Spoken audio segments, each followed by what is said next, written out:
एक गांव में एक नौजवान लड़का रहता था जो बहुत ही ज़्यादा बातूनी था। वह अपने बारे में बड़ी बड़ी बातें करता, सबको बताता कि मैं ऐसा हूँ, मुझे ये पसंद है, ये मेरे लक्ष्य हैं, ये मेरी योजना है। वह आगे क्या करने की सोच रहा है सबको बताता फिरता, बड़ी बड़ी ज्ञान की बातें करता। अगर किसी काम में उसे थोड़ी मेहनत करनी पड़ती तो वह उसे बहुत बढ़ा चढ़ा के बताता कि मैंने इतनी मेहनत की, इतना दर्द सहा। उसे लोगों की सहानुभूति और तारीफ चाहिए होती थी। वह यह जताने की कोशिश करता कि वह कितना परिश्रम कर रहा है। अगर कोई उसकी तारीफ कर देता या वो किसी काम में थोड़ा सा सफल हो जाता तो सबको बताता फिरता। उसे हर किसी को अपनी राय और सलाह भी देनी होती थी।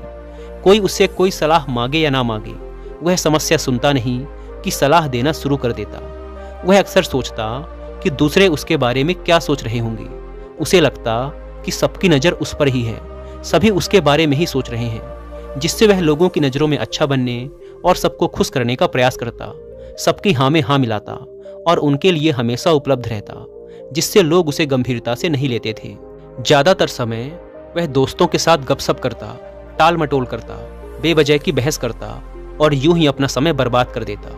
अक्सर फालतू कामों को पहले करता और ज़रूरी कामों को बचे हुए समय में फिट करने की कोशिश करता, जिससे वह आज तक किसी भी काम में सफल नहीं हो पाया था।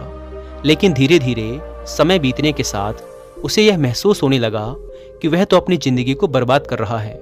इस तरीके से ना तो वह अपने सपने पूरे कर पाएगा और ना ही जीवन में कुछ महत्वपूर्ण हासिल कर पाएगा। उसने कई बार अपने ज़्यादा बोलने और टाल मटोल करने की आदत को छोड़ने का भी प्रयास किया, लेकिन कुछ दिनों बाद वह फिर से अपनी पुरानी आदतों पर लौट आता था। जैसे जैसे समय बीत रहा था और उसकी उम्र बढ़ रही थी, वह अपने भविष्य को लेकर बहुत चिंतित रहने लगा था। उसे समझ नहीं आ रहा था कि वह ऐसा क्या करे जिससे वह अपने अंदर बदलाव लाकर अपने सपनों को पूरा कर सके। लेकिन एक दिन उसे अपने एक मित्र के माध्यम से एक ऐसे महात्मा के बारे में पता चला जो बहुत ही बुद्धिमान और ज्ञानी थे। वह अपने ज्ञान और बुद्धिमत्ता से लोगों की बड़ी बड़ी समस्याओं का समाधान आसानी से निकाल देते थे। हालांकि उनके शब्द कई बार थोड़ा कड़े और कड़वे हो सकते थे, लेकिन उनकी सलाह मानने वालों की जिंदगी बदल जाती थी। लड़के ने सोचा, शायद मेरी समस्या का समाधान भी महात्मा जी के पास हो। इसी आशा के साथ अगली सुबह वह महात्मा जी के पास पहुंच जाता है। महात्मा जी के पास बैठने मात्र से ही उसे सुकून और शांति का अनुभव हुआ और उसने महसूस किया कि इनमें कुछ तो खास बात है। उसने महात्मा जी को प्रणाम किया और अपनी समस्या बतानी शुरू की कि कैसे वो खुद की जबान पर काबू नहीं रख पाता है और अपने सारे रहस्य और भविष्य की योजनाएं लोगों को बता देता है। कैसे वह हर समय लोगों को खुश करने की कोशिश करता रहता है और उन्हें ना नहीं बोल पाता है। कैसे वो बड़े बड़े सपने तो देखता है, लेकिन फालतू की गपशप, टाल मटोल और आलस्य में अपना समय बर्बाद कर देता है। इसी तरह की और भी कई सारी बातें उसने महात्मा जी से बताई। उसकी पूरी बात को ध्यान से सुनने के बाद महात्मा जी ने कहना शुरू किया, तुम जितना ज़्यादा अपने आप को और अपनी ज़िंदगी को लोगों के सामने रखोगे, उतनी ज़्यादा संभावना है कि तुम अपनी ज़िंदगी में कभी कुछ बड़ा हासिल नहीं कर पाओगे।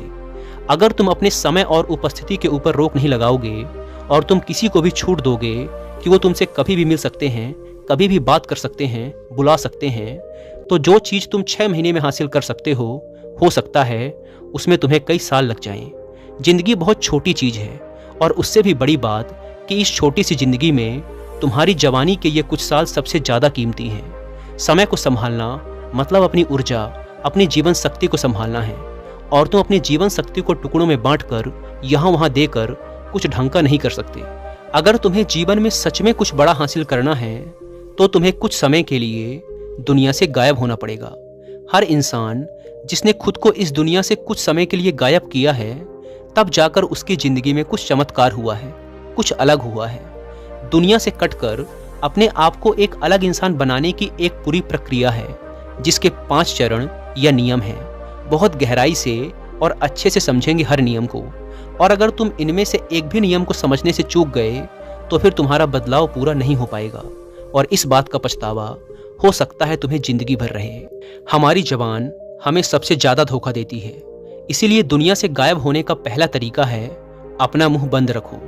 कभी भी अपनी सफलता, मेहनत और तरक्की के बारे में लोगों से ज़्यादा बात मत करो, क्योंकि लोग दूसरों की सफलता से नफरत करते हैं। हालांकि ज़्यादातर लोग ऐसा जानबूझकर नहीं करते, लेकिन उनके दिमाग की तुलना करने की आदत और दूसरों से पिछड़ा हुआ महसूस करने का डर उन्हें ऐसा करने पर मजबूर करता है। भले ही सामने वाला तुमसे बोले ना, लेकिन लोगों की ना एक फितरत होती है कि उन्हें अपनी सफलता की खुशी से ज्यादा दूसरों की तरक्की से दिक्कत होती है। भले ही वो अपनी जिंदगी में कुछ न कर रहे हों, उनके लक्ष्य पूरे हों या ना हो, पर उनका ध्यान इस बात पर ज्यादा रहता है कि कहीं कोई और कुछ कर तो नहीं रहा अपनी जिंदगी में। लोगों के अंदर होती है जलन।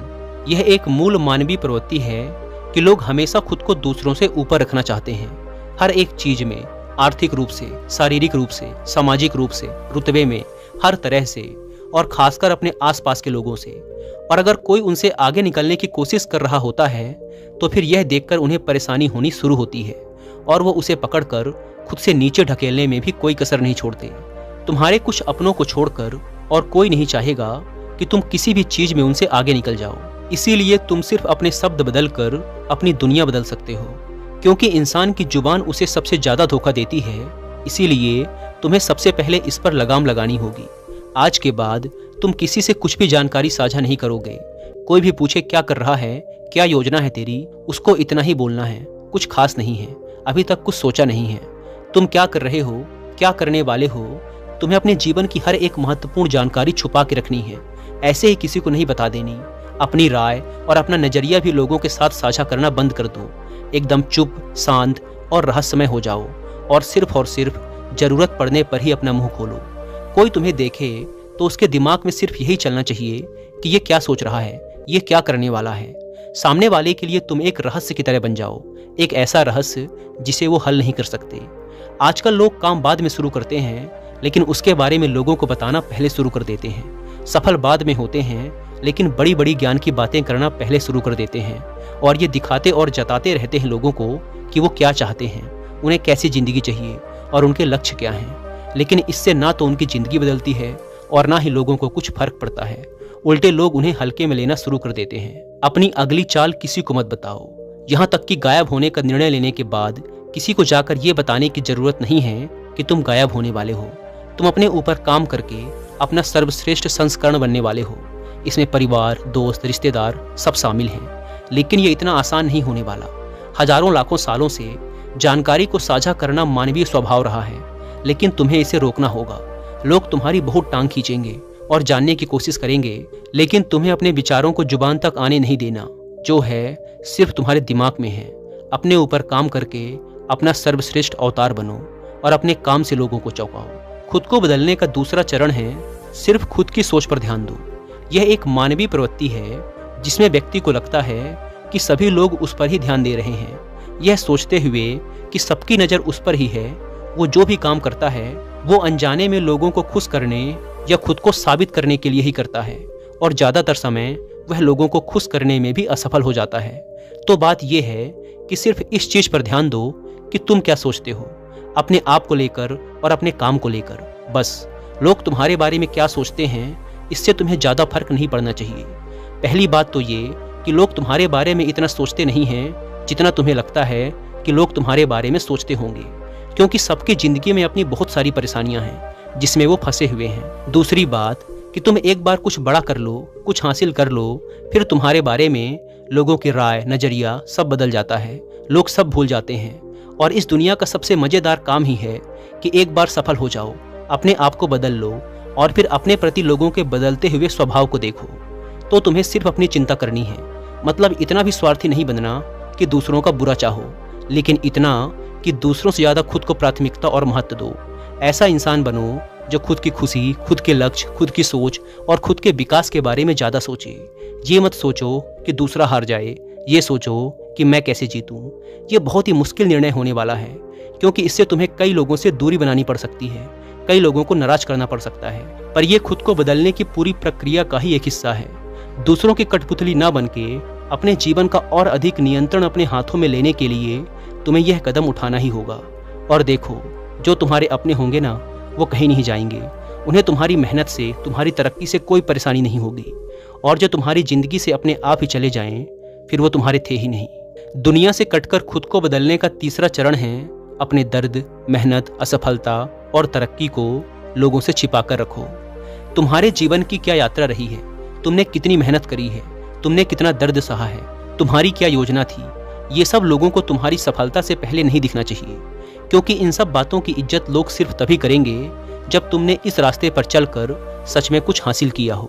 याद रखो, लोग तुम्हारी कामयाबी से ही तुम्हारी इज्जत करेंगे, तुम्हारी मेहनत से नहीं, क्योंकि मेहनत तो हर कोई कर ही रहा है, दुख तो हर किसी की जिंदगी में है ही। गौतम बुद्ध आत्मज्ञान प्राप्त करने से पहले कई बार असफल हो चुके थे, तो ये उनके असफलता वाले किस्से तभी प्रसिद्ध हैं जब उन्हें अंत में सफलता मिली। लोग तुम्हारी असफलता की भी तारीफ करेंगे, लेकिन सिर्फ तभी जब तुमने उन असफलताओं की सीढ़ी चढ़ चढ़ के सफलता हासिल करी हो। तो अपने उद्देश्यों को अपने सीने से ऐसे लगा के रखो जैसे वो किसी खजाने की चाबी हों। चुपचाप उन पर काम करो, काम करने से प्रगति आएगी, लेकिन वो भी किसी को नहीं दिखनी चाहिए। जब पूरी तरह से बदलाव हो जाए तब पता लगना चाहिए लोगों को, उससे पहले नहीं। और जब लोग तुम्हारा यह नया अवतार देखेंगे तो अच्छों के होश उड़ जाएंगे। ध्यान रखो, थोड़ी सी तरक्की कामयाबी नहीं होती। थोड़े पैसे कमा लेना या अपने शरीर को थोड़ा अच्छा कर लेना और फिर दुनिया को जा जाकर बताना कि देखो मैंने कितना हासिल कर लिया है, ये समझदारी नहीं, बेवकूफ़ी है, क्योंकि ऐसा करके तुम अपनी कीमत गिरा रहे हो। बस सामान्य से थोड़ा ऊपर उठकर गर्व महसूस कर रहे हो, लेकिन सच तो यह है कि तुम इससे भी ज़्यादा, बहुत ज़्यादा हासिल करने के लायक हो। खुद को बदलने की यात्रा, जहां हम दुनिया से छुपकर या कटकर काम करते हैं, ये यात्रा आसान नहीं होने वाली। तुम्हें शारीरिक रूप से परेशानी होगी, मानसिक रूप से दर्द होगा, थकान लगेगी, बहुत मेहनत लगेगी, कई बार हार मानने का भी मन करेगा, रोना भी आएगा। ना कोई तुम्हें सलाह देने वाला होगा, ना ही कोई तारीफ मिलेगी, ना ही कोई तुम्हारी कमी निकालेगा। तुम जो हो बस खुद हो, लेकिन तुम्हें किसी को भी ये जताने की जरूरत नहीं है कि तुम कितनी मेहनत कर रहे हो। तुम्हें लोगों की दया नहीं चाहिए, तुम्हें नहीं चाहिए कि लोग तुम पर तरस खाएं। तुम्हारा लक्ष्य उन्हें अपना दर्द दिखाना नहीं, बल्कि अपनी सफलता से उन्हें चौंकाना है। एक बात हमेशा याद रखना कि 100 हार को छुपाने के लिए बस एक जीत की जरूरत होती है। जब तुम ये समझ जाओ तो इसका मतलब अब तुम तैयार हो खुद को बदलने के लिए। खुद को बदलने की प्रक्रिया का चौथा चरण है अपना लक्ष्य चुनो। इस पूरी प्रक्रिया के दौरान तुम क्या बनने की कोशिश कर रहे हो? ऐसा क्या है जिसे करके तुम कह सकते हो कि हाँ, मैंने जीवन में कुछ हासिल किया है? क्या वो कोई पढ़ाई है, व्यापार है, शारीरिक बदलाव है, कोई व्यक्तिगत लक्ष्य है, या फिर तुम्हारी आर्थिक स्थिति? कोई तो ऐसी चीज होगी ही जिसे ठीक करने के लिए तुम दुनिया से गायब हो रहे हो। जरूरी नहीं कि वो कोई एक चीज हो, एक से ज्यादा भी हो सकती हैं। बस जरूरी ये है कि तुम्हारा लक्ष्य तुम्हारी आंखों के सामने एकदम स्पष्ट होना चाहिए। उसे एक कागज पर लिखो और ऐसी जगह पर लगा दो जहां उसे तुम्हारे अलावा और कोई न देख पाए। दुनिया से गायब होकर खुद को बदलने का 5वां चरण है सब कुछ भूलकर अपने लक्ष्य के साथ एक हो जाओ। अब से तुम्हारी पूरी जिंदगी उन्हीं निश्चित लक्ष्यों के इर्द गिर्द घूमनी चाहिए जो तुमने तय किए हैं। अगर तुम्हें अपने जीवन का पक्का विजेता बनना है तो तुम्हारे दिन का हर एक घंटा सिर्फ और सिर्फ उन्हीं लक्ष्यों को हासिल करने के लिए समर्पित होना चाहिए। तुम्हें अपने लक्ष्य के साथ इतना आसक्त हो जाना है कि तुम्हें इसके अलावा और कुछ दिखाई न दे। कोई दोस्त नहीं, कोई गपशप नहीं, कोई टाल मटोल नहीं, बेवजह का आराम, चिंता, बहस सब छोड़ना होगा। तुम खुद सोचो, एक योद्धा है जो दिन के 14 घंटे अभ्यास करता है, 8 घंटे सोता है और उसके पास दिन के 2 घंटे बचते हैं अपना बाकी का सारा काम करने के लिए। वहीं एक दूसरा योद्धा है जो 8 घंटे अभ्यास करता है, 8 घंटे सोता है और बाकी के 8 घंटे अपनी जिंदगी के मजे लेता है। अब तुम खुद ही बताओ, अगर इन दोनों में प्रतियोगिता करा दी जाए तो किसके जीतने की संभावना सबसे ज्यादा है? बहुत आसान है। पहले वाले योद्धा के सामने दूसरे वाले के टिकने का कोई मौका ही नहीं है, क्योंकि उसकी मेहनत और तैयारी इतनी ज्यादा है कि परिणाम का उसके पक्ष में जाना निश्चित ही है। उस योद्धा को केवल वही हरा सकता है जिसने उससे भी ज्यादा घंटे खुद को तैयार किया हो। ज्यादातर लोग क्या करते हैं कि जो फालतू के काम होते हैं उन्हें वो अपनी जिंदगी का केंद्र बिंदु बना लेते हैं, लेकिन जो चीजें असल में महत्वपूर्ण होती हैं, जिन पर असल में काम करना चाहिए, उन्हें वो जो समय बचता है उसमें फिट करने की कोशिश करते हैं। लेकिन जो सफल और विजेता लोग होते हैं वो इसका बिल्कुल उल्टा करते हैं।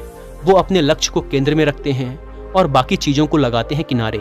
बाकी चीजें करें ना करें कोई फर्क नहीं पड़ता, पर काम पर तो बैठना ही है। भगवत गीता में एक बड़ी कमाल की बात लिखी है कि जो लोग किसी एक चीज के लिए समर्पित नहीं हैं वो हर चीज से विचलित हो जाते हैं। जब तुम्हारा रूपांतरण पूरा हो जाए, जब तुम एक बिल्कुल ही अलग इंसान बन जाओ, तब तुम दुनिया के सामने वापस आ सकते हो। लेकिन यहाँ कुछ मजेदार होगा, जो कि है जब तुम अंदर से पूरी तरह से बदल चुके होगे, जब तुम्हारी सोच बदल चुकी होगी, तब तुम्हें महसूस होगा कि तुम्हें समाज में वापस आने की जरूरत ही नहीं है। तुम्हें वो बेकार और फालतू काम करने में कोई रुचि ही नहीं रही जो बाकी लोग कर रहे हैं। अब तुम्हें मजा आ रहा होगा जरूरी और बड़ी चीजों में। तुम्हें नशा हो जाएगा काम की चीजों का। तुम्हें महसूस होगा कि अब तुम्हें किसी को कुछ साबित नहीं करना। तुम्हें अपनी उपलब्धि किसी को बताने या जताने की जरूरत ही महसूस नहीं होगी। तुम्हें वापस आने की परवाह ही नहीं होगी। तुम्हारा जीवन तुम्हारी सोच से भी ज्यादा बदल चुका होगा। तुम्हें पता चलेगा कि तुमने कितना छोटा सोचा था, लेकिन तुम तो अपनी सोच से भी बड़े बन चुके हो। तुम्हें अपने साथ अकेले में एक शांति मिलेगी और एक नई जिंदगी मिलेगी जो पहले से भी ज्यादा रसपूर्ण होगी। लेकिन ये होगा तभी जब तुम इस पूरी प्रक्रिया से होकर गुजरोगे। तो अगले सिर्फ कुछ महीने दो। ये दिन, ये हफ्ते और ये महीने गुजर जाएंगे, लेकिन तुम जो इनसे बनकर निकलोगे वो एकदम एक नया इंसान होगा। इतना कहने के बाद महात्मा जी ने अपनी बात समाप्त की। उस जवान लड़के को भी अपनी समस्या का समाधान मिल चुका था। उसने महात्मा जी के सामने ही यह निर्णय लिया कि वह दुनिया से कटकर खुद के ऊपर काम करेगा और एक नया इंसान बनकर निकलेगा। उसने इस मार्गदर्शन के लिए महात्मा जी का धन्यवाद किया और वहां से चला गया। दोस्तों, उम्मीद है कि इस वीडियो से आपको बहुत कुछ सीखने को मिला होगा। अगर वीडियो पसंद आई तो वीडियो को लाइक और चैनल को सब्सक्राइब भी कर सकते हैं। धन्यवाद।